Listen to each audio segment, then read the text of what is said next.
Okay, this is a 3 versus 3 Rome Total War online commentary. We're playing under KWR rules. I think that's what it's called. 60k on huge scale. So this is the first time I ever played under these rules and at these settings. However, I just followed some of the tactics I use at 31k. So strong urbans and at least 6 cavalry usually.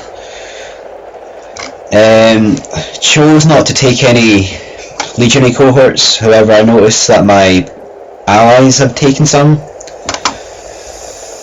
However, I've always found urbans to be better than legionary cohorts. However, this scale is new to me, so maybe that was a mistake on my part. I brought 14 units of urban cohorts, fully upgraded, 6 units of Praetorian cavalry, fully upgraded, my ally, Death and Honour. I've not played with him in the past, I'm not too sure who he is. He's brought, it looks like,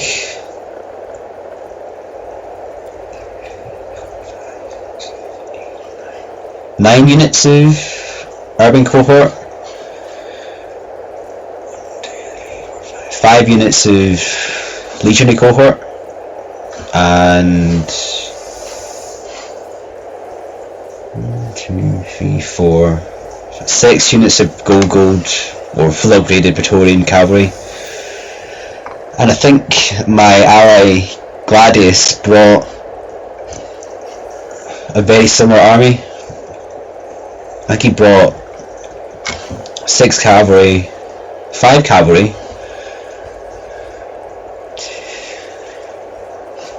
the rest urbans and 1 legionary cohort. Okay, Gladius is from BH Clan and we're playing against Killer B from BH Clan, Talus from BH Clan, and another player called Roman Commander.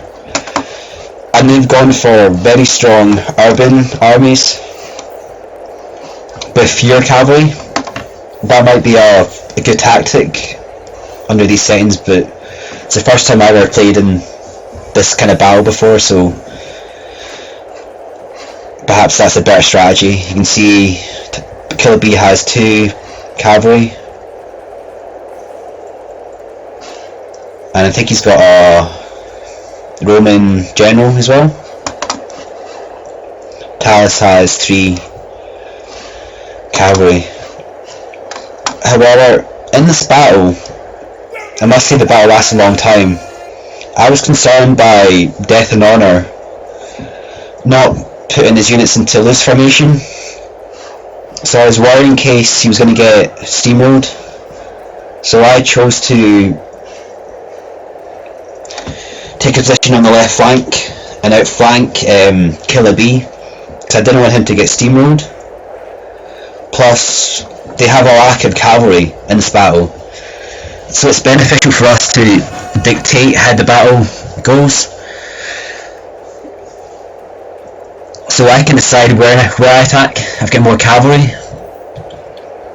so our initial line's very long for Death and Honour. I'm moving round to the left flank with all my cavalry, and Gladius is starting the Pila War on the right flank.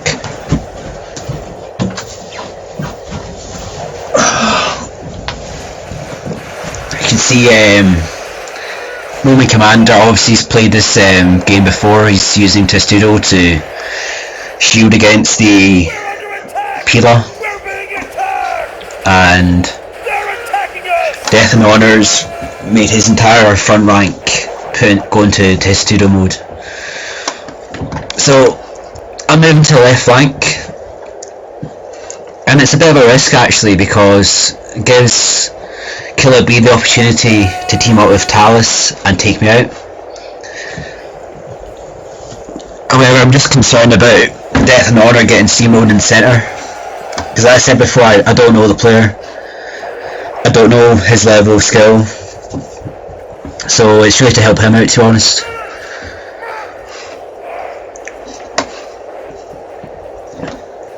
And again, the battle's on huge settings, so it's a very long battle. And you can see Killer B with his units spaced out in the traditional 31k fashion. So the Peeler is getting exchanged there.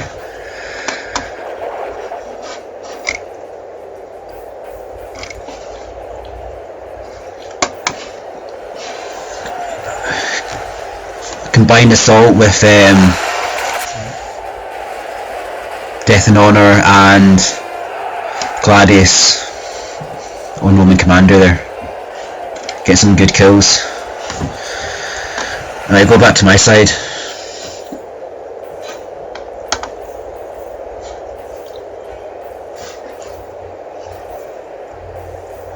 So again, Peeler's getting exchanged. That will speed us up.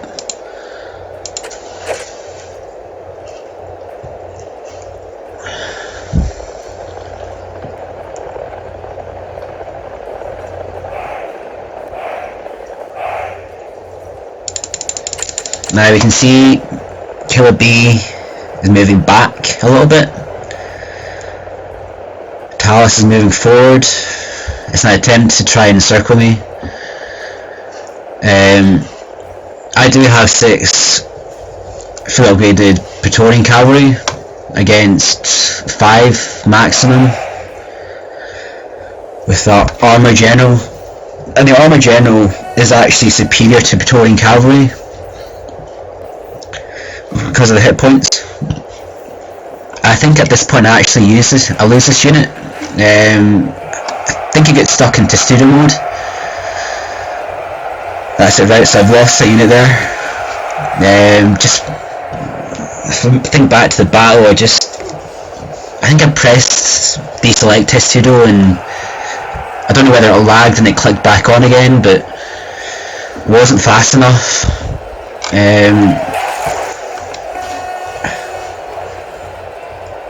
So we're attacking at the start.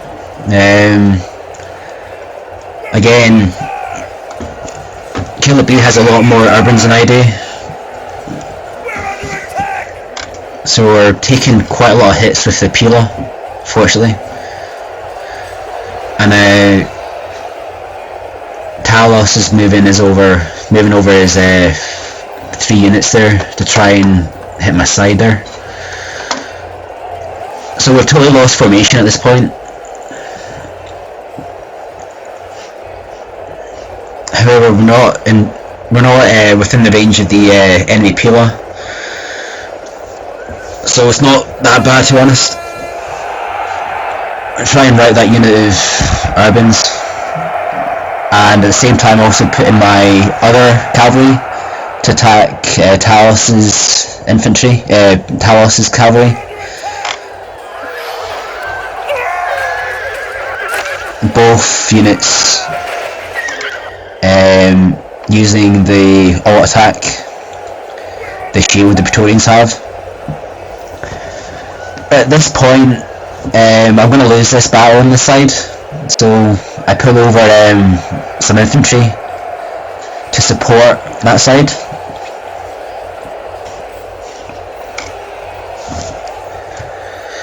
Over here we have just Peeler getting exchanged. Death and Honor is still in the centre, held up into student mode. Trying to get an advantage on this side, pulling over urbans to outflank the cavalry. I'm probably going to pull back the cavalry in the centre, because we're getting well, I think that's the enemy general just killed. We're getting encircled, so I think I actually asked Death and Honor for help at this point because I was getting double teamed. And you can see my line is very thin in the centre, so he's going to move over some cavalry. And that's the one advantage we do have in this game, cavalry. Alright, speed up a little bit. And this is dangerous as well because our line's like a big blob. It's a perfect target for Pila. So we need to be careful we don't sort of obtain too many kills with the Pila. So we're going to move back, reform with the cavalry, and then you can see Talus is attacking again. Although not using the sword, using the regular spear attack. Counter with the cavalry, and Talos cavalry routes.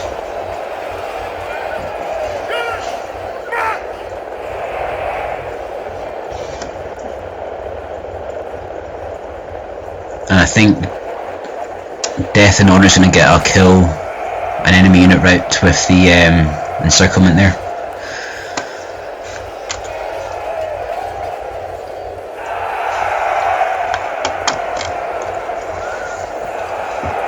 We're getting some kills in the centre, but again, in 31k, you can see there, it tends to be whoever gets the Pila in first tends to get the advantage. So if you're attacking enemy and they have units at the back and you become a blob of urbans like that, gives the enemy troops at the back a chance to throw their Pila, which is like bad because obviously you're going to lose men, so you don't want to be in this situation. But this is just how the battle developed. It's not a very good play by me, but we are getting some kills. And if you look at the way the armies are positioned now, we have like cavalry superiority, but Killer B's over here and Gladius is on the Roman commander is the other side of the map. So their armies are quite spaced out. Our armies are spaced out too, but we've got cavalry advantage, so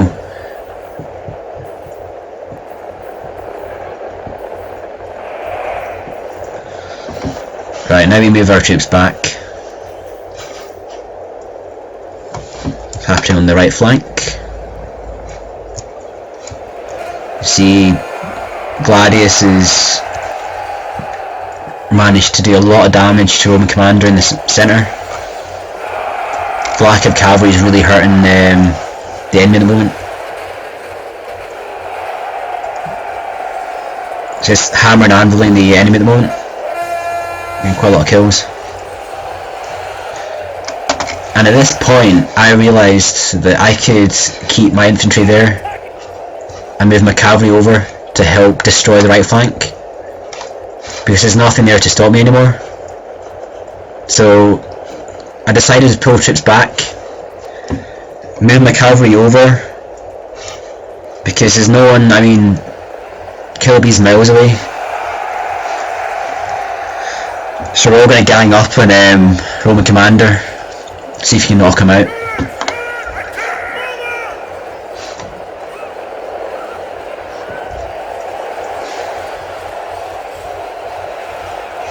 Something that I did notice, you've got a unit there, Legionary Cohort in Testudo with guard mode,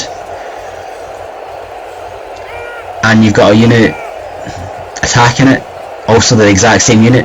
However, you'd expect the Testudo unit to die a lot more than the attacking unit. However, what I've learned is a glitch in fighting in huge scale. Because the numbers are so much, guard mode is very beneficial to have on units, and especially Testudo with guard mode, because if you have a unit in guard mode it won't tire. So you can see Gladius's unit is very tired, whereas Roman commander is fresh. So that's a glitch in high scale, or huge scale rather. Alright, we can see my cavalry is now helping Gladius, but there's so much infantry still there that we decide to pull back, whilst Killer Bean's running his infantry over, and I'm in hot pursuit with my infantry as well. So on our right flank we've gained a good advantage, but there's still a lot of infantry left we need to take out. You can see that Testudo unit lost hardly any troops, and it's fresh. And you look at Gladius' unit there, it's very tired and it's lost 2/3 of the soldiers. So I don't think any of us realised about that glitch in this game, because we hadn't really played U-scale TWR before. But I think our enemies are using the guard rule advantage, the guard advantage.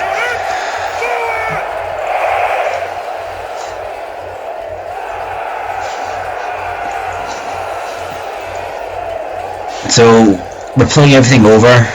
The right flank of Roman commanders been destroyed pretty much. Still troops left, but a lot have been taken out.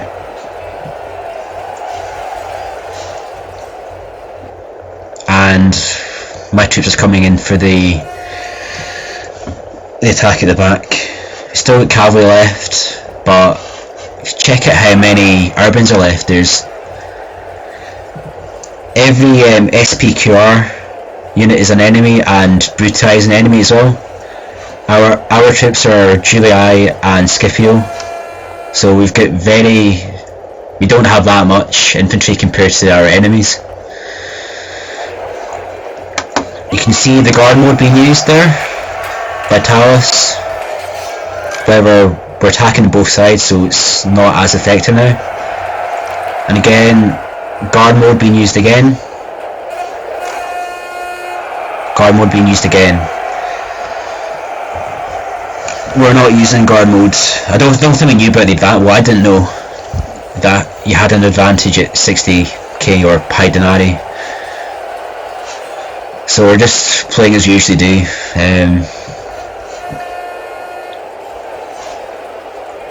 You can see those troops fresh of Talus. My troops are winded.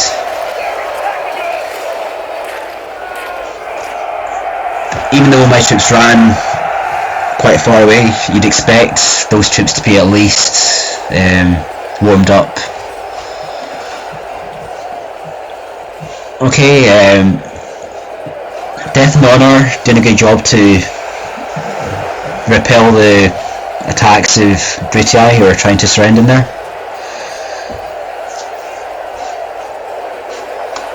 You look at guard mode again being used across there. And pull our cavalry back to hit Scipio, Talos's urbans there. So it's still a very close game.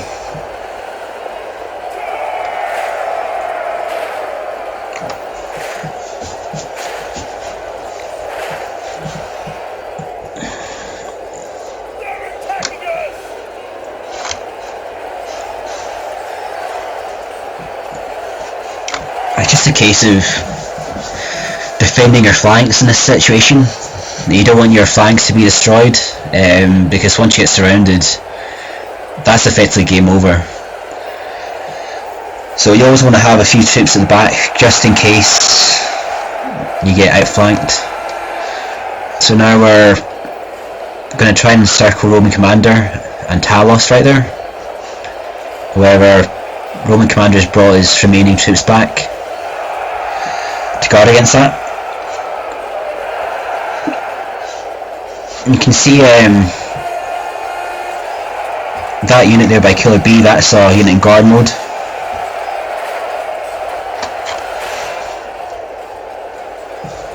I did some tests earlier today, and guard mode definitely helps on huge scale. But you still have cavalry advantage, so just charged in my last of the cavalry I had to help Gladius. And we're going to hammer and anvil the backs of Killer Bee as well.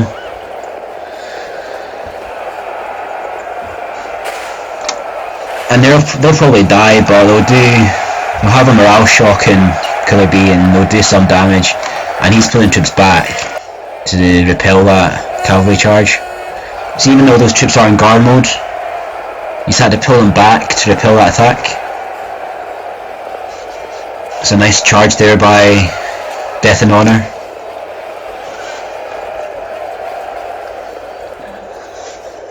So very close game still.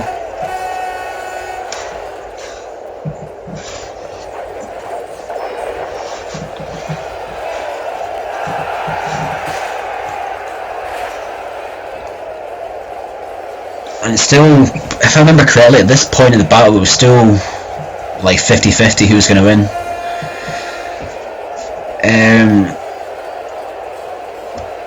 At the back we see Gladius still fighting Killer Bee. And of course it's like huge scale, so battles just take a long time. So Killer Bee's getting surrounded there. And at this point, BH Clan make a really good move. I think they realise that they're losing the battle because Death and Honor has so many troops left that they pull troops over to try and take me out. So they pull everything over to try and surround me to destroy my units. So we see Brutile Talus has brought his troops over. Roman Commander's brought his troops over, and now Killer Bee's moving all of his troops over. That's a good strategy because they almost did surround me, but every time you pull troops out like that, they lose at least some men, so you're sacrificing a few men by pulling them out, but they're gaining the advantage of position. So right at this point, I'm getting attacked by everyone. So I was worried that I was going to get surrounded. So at this point everyone's attacking me. I need help.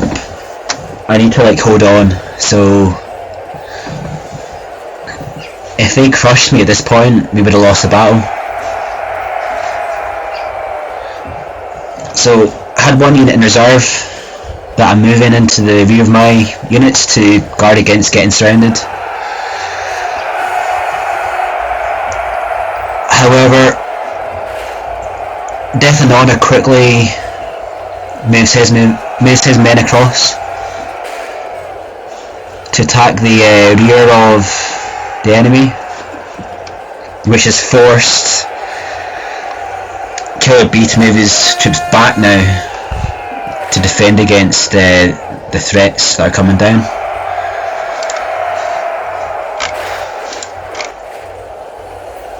So I'm still attacking what is now the rear of Killer Bee.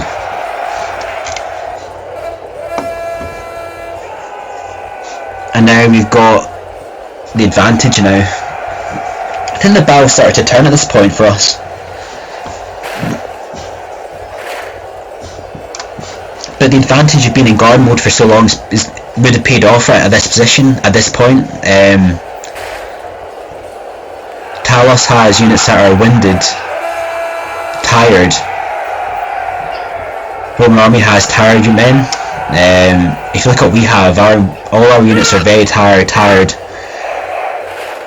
Gladius has got 2 units exhausted, my units are exhausted, so I think being in guard mode is definitely an advantage in high denial battles.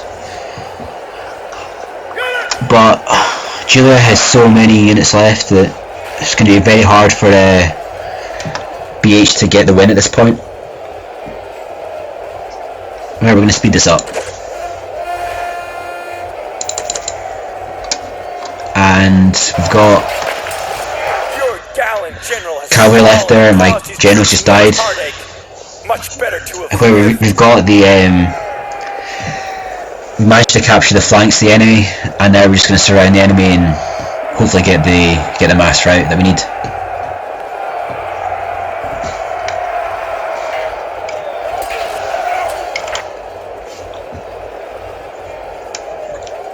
So the game is pretty much over now for BH.